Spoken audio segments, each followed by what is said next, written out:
Student, मैं हूँ Renu Sharma MB international school से।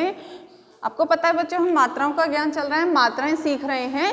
तो आज हम मात्राओं के अंतर्गत दो मात्राओं का ज्ञान प्राप्त करेंगे। दो मात्राएं सीखेंगे, अंग, चंद्र बिंदु जिसको बोलते हैं चंद्र बिंदु, और री की मात्रा सबसे पहले हम लेते हैं चंद्र बिंदु। अब देखिए हम चंद्र बिंदु कैसे लगाते हैं, इसकी पहचान हम किस प्रकार से कर सकते हैं। देखिए बच्चों, कोई भी शब्द हो या वर्ण हो तो चंद्र बिंदु कैसे लगाया जाता है, उसका चिन्ह कैसा होता है। ठीक है, जो लाइन खींची होती है वर्ण के ऊपर, उसके ऊपर आधे चंद्रमा के आकार में, आधे चंद्रमा के आकार में चंद्रमा बना करके उसके ऊपर एक बिंदी लगाई जाती है।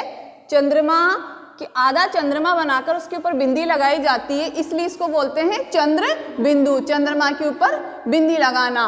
और इसकी ध्वनि हम कैसे निकालेंगे, आ। थोड़ी सी न की ध्वनि निकलती इसमें, नाक से और मुख से, इसको अनुनासिक वर्ण भी बोलते हैं। तो आपको पता पड़ गया इसका चिन्ह कि आधा चंद्रमा बनाकर उसके ऊपर बिंदु लगाते हैं, तो ये चंद्र बिंदु कहलाता है। अब हम इसके शब्द सीख लेते हैं। आपको ये देख करके पता लग ही गया है कि हम इसका चिन्ह किस प्रकार का होता है और ये कैसे लगाया जाता है। ऊपर जो वर्ण होता है, उसकी जो लाइन होती है ऊपर, उसके ऊपर इस चिन्ह को लगाया जाता है, इस मात्रा को लगाया जाता है। अब इसके वर्ण शब्द देखते हैं। इसको क्या बोलेंगे हम, जो ऊपर लगाया है हमने अ पे आ की मात्रा, ऊपर चंद्र बिंदु, तो इसको हम बोलेंगे अब इससे हमने नया शब्द क्या बनाया है, आ में मैंने मिला दिया ख। कौन सा वर्ण मिलाया मैंने, ख। तो क्या मिल गया, बन गया ये मिलकर के आँख। क्या मिला, क्या बना, आँख, आँख। ऐसे ही ये है च में आ की मात्रा, ऊपर मैंने लगाया चंद्र बिंदु, चा। क्या बना ये, चा। अब इस चा में मैंने एक नया वर्ण मिलाया है, द, तो चांद।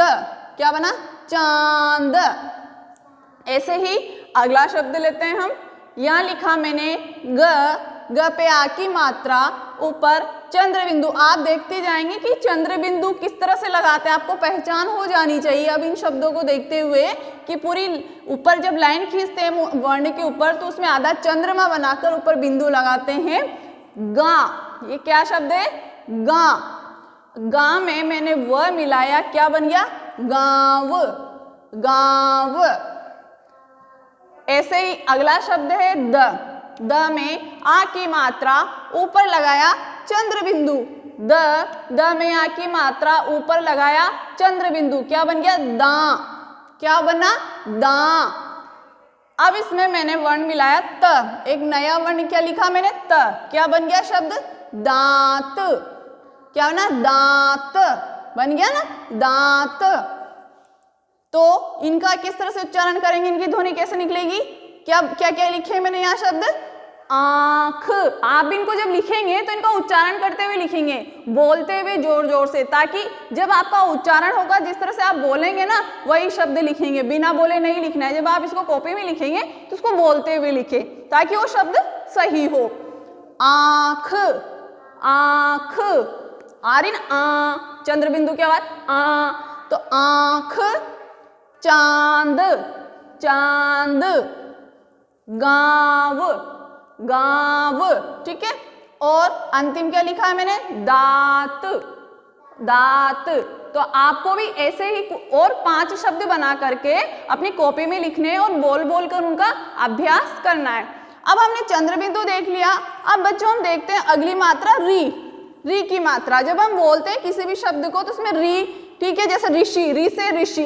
अब किस तरह से लगाते हैं, इसका चिन्ह किस प्रकार होता है, किसी भी शब्द के नीचे या किसी भी वर्ण के नीचे, देखिए मैंने यहाँ कुछ वर्ण लिखे हैं, व्रे, व, ग, म, न। ठीक है, अब इसके नीचे मैंने जो मात्रा लगाई, किसी भी वर्ण के नीचे इस तरह से आधा घुमा करके लगाया जाता है, इसको बोलते हैं री की मात्रा। व पे मैंने री की मात्रा लगाया, क्या बना, व्री, व्री। कैसे उच्चारण करेंगे इसका, व्री। ठीक है, व और री, तो री, व्री, व प्लस री, व्री, ग प्लस री, ग्री। अब इससे क्या शब्द बनाए मैंने, वृक्ष, वृक्ष। क्या बोलेंगे इसको हम, वृक्ष। क्ष क्षत्रिय वाला है, इसका उच्चारण कैसे, क्ष। कैसे करते हैं, ये क और श से मिला हुआ होता है संयुक्त अक्षर, संयुक्त वर्ण बोलते हैं इसको, क्ष, वृक्ष। अब ग्रह, अब गृह पे ह मिलाया मैंने तो क्या शब्द बन गया, गृह। क्या बना, गृह।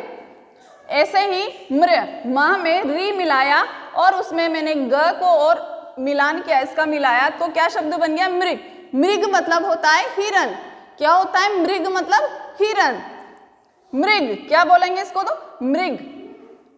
ना में री की मात्रा मिला। आपको पता है कि नीचे ऐसे घुमा करके इसको आधा इस तरह से लगाया जाता है, इस तरह से। ना में री की मात्रा प, तो नृप। नृप का अर्थ होता है बच्चों राजा। क्या होता है नृप का अर्थ, राजा, नृप।